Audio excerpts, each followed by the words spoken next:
Buenos días.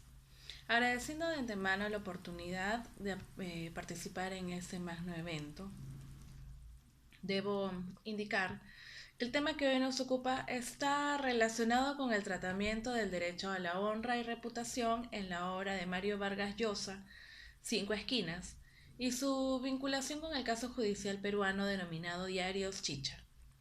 La presente exposición se centrará en tres ejes: una mirada general del derecho a la honra y reputación. 2. El análisis de la novela Cinco Esquinas y su relación con el derecho invocado.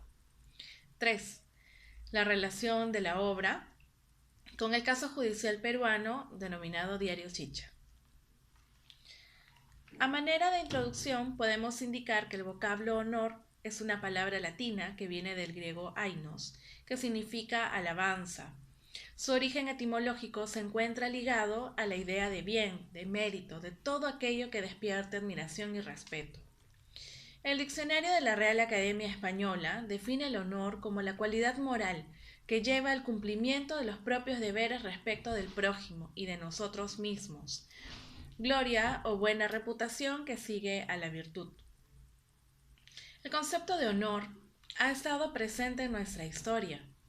En Roma existía el jus honorum, esto es, el derecho a participar en el mando público, como también la iniuria, es decir, el injusto o ilícito que protegía a las personas de aquellos actos que no significaban violencia física contra otra persona libre. En Grecia, el honor se vinculaba a los triunfos artísticos, culturales y deportivos como a la inteligencia y erudición. Es en la Edad Media donde el honor alcanza todo su esplendor. Basta evocar a Don Quijote, quien decía a Sancho que por el honor valía la pena aventurar la vida.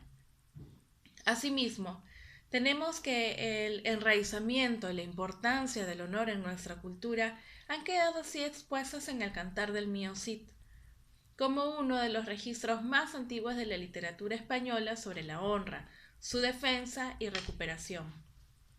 Por otro lado, debemos indicar que el derecho al honor está contemplado en el artículo 12 de la Declaración Universal de los Derechos Humanos, así como en el artículo 17 del Pacto Internacional de Derechos Civiles y Políticos, en el artículo 5 de la Declaración Humana de los Derechos y Deberes del Hombre, y también en el artículo 5 de la Convención Americana sobre Derechos Humanos, entre otros. Podemos clasificar al derecho al honor en objetivo y subjetivo. El honor objetivo o reputación viene a ser el valor que para otros tiene ciertas cualidades. Representa el buen nombre y fama que goza en la sociedad. Y el honor subjetivo es la autovaloración o el sentimiento de aprecio que la persona tiene de sí misma, es decir, de su propia dignidad. Podemos señalar, además, que en salvaguarda al derecho al honor existe una posibilidad de defensa de este bien jurídico ante las amenazas actuales o futuras que pudiera sufrir.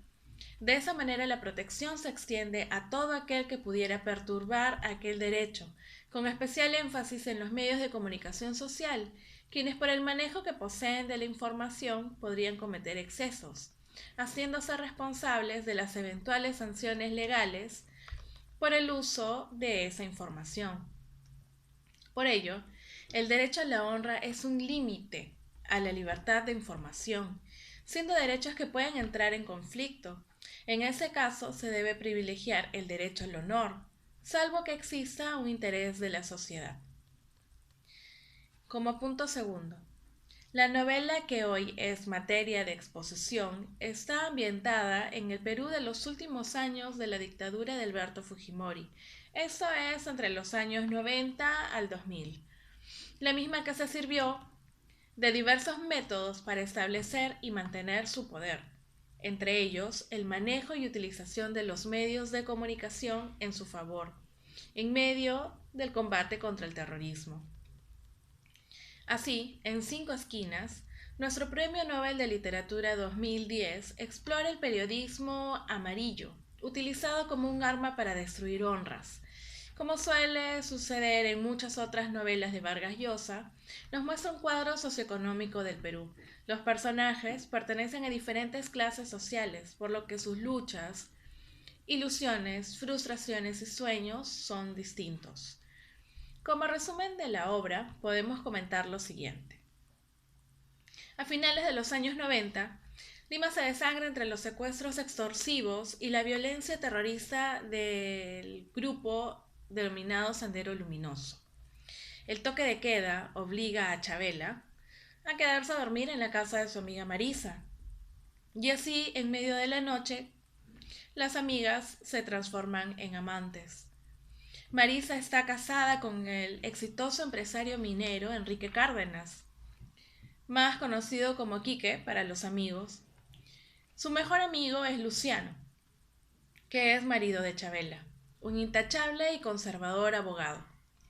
Ambas familias representan lo mejor de la sociedad limeña, y mientras las amigas se entregan a su aventura amorosa, Quique recibe en su oficina a Rolando Garro, el inescrupuloso director del semanario amarillista Destapes, que viene a enseñarle las comprometedoras fotografías de una orgía en la que el empresario participó hacía 2 años y que quería olvidar.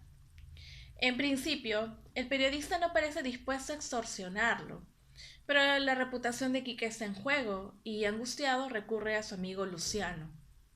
Juntos deciden esperar la próxima jugada de Garro, que no tarda en llegar. Después que Garro le solicitara $100,000 y ser socio del semanario Destapes, a cambio de no publicar sus fotos, Quique despide a Garro de su oficina. Este publica las fotos y estalla el escándalo. Como si fuera poco, al día siguiente aparece el cadáver de Garro en el barrio llamado Cinco Esquinas.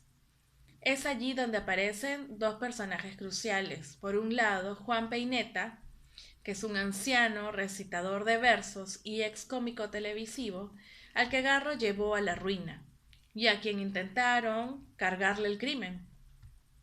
Y Julieta Leguizamón, alias La Retaquita, implacable reportera y fiel discípula de Rolando Garro, que no se detendrá hasta saber la verdad sobre el asesinato de su jefe. Sus denuncias van contra Enrique Cárdenas, pero todo se alterará cuando la Retaquita recibe una llamada del doctor, verdadero hombre fuerte del régimen de Alberto Fujimori. Esta novela invita a reflexionar sobre la importancia de la libertad de prensa y los peligros de la adulteración informativa, cuando el periodismo degenera en sensacionalismo o ya de plano en la manipulación política de los medios bajo regímenes corruptos. En la novela tenemos en Rolando Garro al máximo representante del periodismo amarillo, director del semanario sensacionalista Destapes, especializado en temas de farándula, inmiscuyéndose en la intimidad de personajes públicos y manchando sus honras, hasta que fue captado y apadrinado por el asesor presidencial Vladimiro Montesinos, quien utiliza este medio de comunicación para sacarse del camino a los opositores al gobierno. Así, el doctor, como se le conoce a Montesinos aludiendo a su profesión de abogado, determinaba qué reputación hundir, qué secretos publicar, qué mentiras destruir y de qué manera. En contraparte, tenemos a Julieta Leguizamón, alias La Retaquita, fiel discípula de Rolando Garro, mujer audaz que tiene principios y que estaba enamorada secretamente de su jefe. Esto no era óbice para que actuara siempre mostrándole lealtad a Garro, incluso una vez muerto. De hecho, la Retaquita se jugó la vida por salvar la reputación de su jefe, cuando él ya no estaba en el mundo para agradecérselo, y de paso presentar las pruebas contundentes para denunciar a Montesinos por el homicidio de su jefe, deviniendo en la caída del régimen dictatorial y la restauración de la democracia. A manera de colofón, debemos señalar que esta novela lleva a cuestionarnos sobre el deber y poder de los medios de comunicación, La utilización por parte del gobierno de estos medios para lograr desestabilizar a sus opositores y si el derecho al honor está subordinado al derecho a la información. Finalmente, como tercer punto, es conveniente relacionar el tema de la novela Cinco Esquinas, que además, cabe resaltar, ha puesto sobre el tapete el uso de la prensa amarilla para destruir la honra de quien se oponga a la dictadura de Alberto Fujimori, con la sentencia emitida por la Corte Suprema del Perú en agosto último, en el llamado caso Diarios Chicha, proceso en el cual se enjuiciaron a diversos directores y dueños de periódicos y revistas que accedieron a negociar y vender sus titulares a favor de la campaña de reelección presidencial de Alberto Fujimori en el periodo del año 2000 al 2005, con los que se manipuló a la opinión pública denostando a sus adversarios políticos. En este caso específico, se atribuye al procesado Alberto Fujimori, en su condición de expresidente de la República, haber ordenado entre los años 98 al 2000 el desvío de fondos de la Fuerza Aérea del Perú y del Ejército Peruano al Servicio de Inteligencia Nacional, bajo la denominación de gastos reservados, los cuales se utilizaron para comprar los titulares de los denominados diarios Chicha. La Corte Suprema, en una polémica decisión que encendió el debate en el Perú, absolvió al expresidente Alberto Fujimori, señalando que el material probatorio aportado no resultaba suficiente para generar convicción sobre la responsabilidad penal del imputado, al no acreditarse la vinculación con los fondos públicos asignados al Servicio de Inteligencia Nacional, ni la disposición u orden de pago de los titulares de los diarios Chicha por parte del referido procesado. Así, solo fueron condenados el asesor Vladimiro Montesinos, generales del ejército y directores de los medios de comunicación que vendieron sus titulares al gobierno.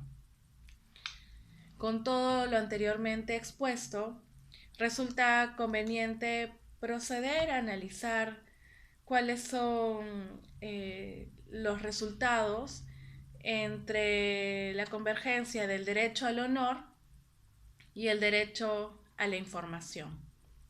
Muchas gracias a todos por su atención.